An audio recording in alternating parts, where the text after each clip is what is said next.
দক্ষিণ কোরিয়া লাখো শিক্ষার্থীর স্বপ্ন পূরণের জায়গা।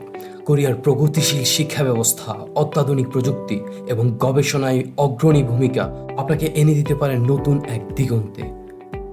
কোরিয়ার বিশ্ববিদ্যালয়গুলো শুধুমাত্র একাডেমিক শ্রেষ্ঠত্বের জন্য নয়, বরং সাংস্কৃতিক সমৃদ্ধি ও আন্তর্জাতিক শিক্ষার্থীদের জন্য বিস্তৃত সুযোগ সুবিধার জন্য বিশ্বখ্যাত। এই সকল নান্দনিক সুযোগ সুবিধার জন্য দক্ষিণ কোরিয়া যাওয়ার সকল প্রস্তুতি নিয়ে আজকের ভিডিও। চলুন প্রথমেই জেনে নেওয়া যাক দক্ষিণ কোরিয়া সম্পর্কে। নিজস্ব সংস্কৃতি ও ঐতিহ্য দিয়ে পৃথিবীর বুকে রাজত্ব করা এক দেশ, সাথে প্রযুক্তিগত এবং শিক্ষা ব্যবস্থায়ও এনেছে মহা বিপ্লব, যা সত্যি প্রশংসার দাবিদার। বাংলাদেশের শিক্ষার্থীদের একটা বিশাল অংশ এখন দক্ষিণ কোরিয়াকে নিজের স্বপ্ন হিসেবে দেখছে।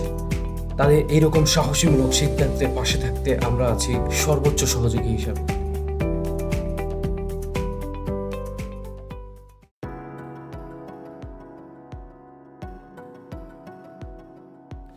দক্ষিণ কোরিয়ার বিশ্ববিদ্যালয়গুলোতে আবেদনের ক্ষেত্রে আপনাকে অবশ্যই একটা লম্বা প্রক্রিয়ার ভিতর দিয়ে যেতে হবে।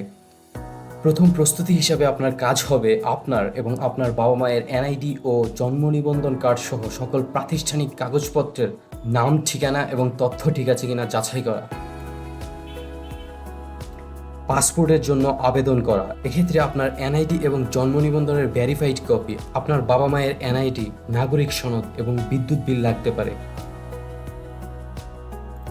প্রয়োজনের স্বার্থে লোন দেয় এমন ব্যাংকে আপনার অভিভাবকের নামে ব্যাংক অ্যাকাউন্ট খুলে রাখা, যেমন এনআরবিসি, প্রিমিয়ার, পূবালী সহ আরও কিছু ব্যাংক।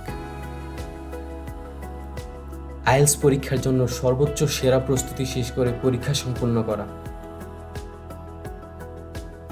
নিজের একাডেমিক এবং আইএলস পরীক্ষার উপর ভিত্তি করে নির্দিষ্ট সাবজেক্ট এবং কিছু ইউনিভার্সিটি সিলেক্ট করা। নির্বাচিত ইউনিভার্সিটির সংখ্যা সাপেক্ষে নিজের এসএসসি ও এইচএসসি এর সার্টিফিকেট এবং ট্রান্সক্রিপ্টের ফটোকপি নিজস্ব বোর্ড কর্তৃক সত্যায়িত করা। এক্ষেত্রে অবশ্যই 2 কপি অতিরিক্ত করে রাখতে হবে। অতিরিক্ত 2 কপি বাদে বোর্ড কর্তৃক ইউনিভার্সিটির জন্য সত্যায়িত ডকুমেন্টসগুলোকে শিক্ষা মন্ত্রণালয় এবং পররাষ্ট্র মন্ত্রণালয় থেকে সত্যায়িত করে নোটারাইজড করে নেবেন।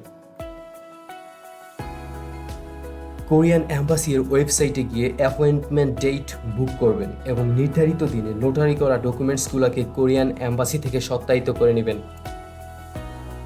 পাশাপাশি প্রয়োজনীয় সকল ডকুমেন্টস রেডি করতে হবে, যেমন letters of recommendation, statement of purpose, curriculum Vita, tax and tin certificate, family certificate.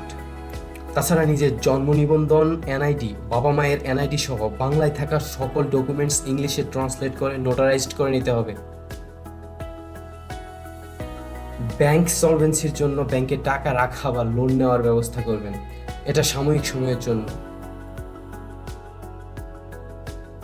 নির্ধারিত ইউনিভার্সিটি সমূহে অনলাইন আবেদন করবেন।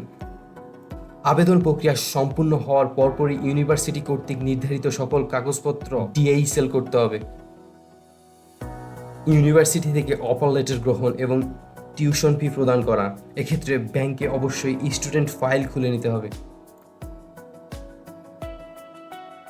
এম্বাসি এর জন্য সকল কাগজপত্র রেডি করা, যেমন ভোট কর্তৃক অতিরিক্ত সত্যায়িত করা 2 কপির 1 কপি আলাদা করা, application form, IELTS certificate, letters of recommendation, পাসপোর্টের copy, cover letter, CV, tax certificate, TIN certificate, trade licence, source of income, medical certificate, police clearance certificate সহ পূর্বে রেডি করা সকল ডকুমেন্টস গোছানো। সর্বনিম্ন 6 মাসের ব্যাংক ম্যাচুরিটি সহ একটা নির্ধারিত পরিমাণ টাকা 2 থেকে 3 মাসের মতো ব্যাংকে থাকতে হবে এম্বাসি ফেস করার আগে। পরবর্তীতে 6 মাসের ব্যাংক স্টেটমেন্ট এম্বাসিতে জমা দিতে হবে।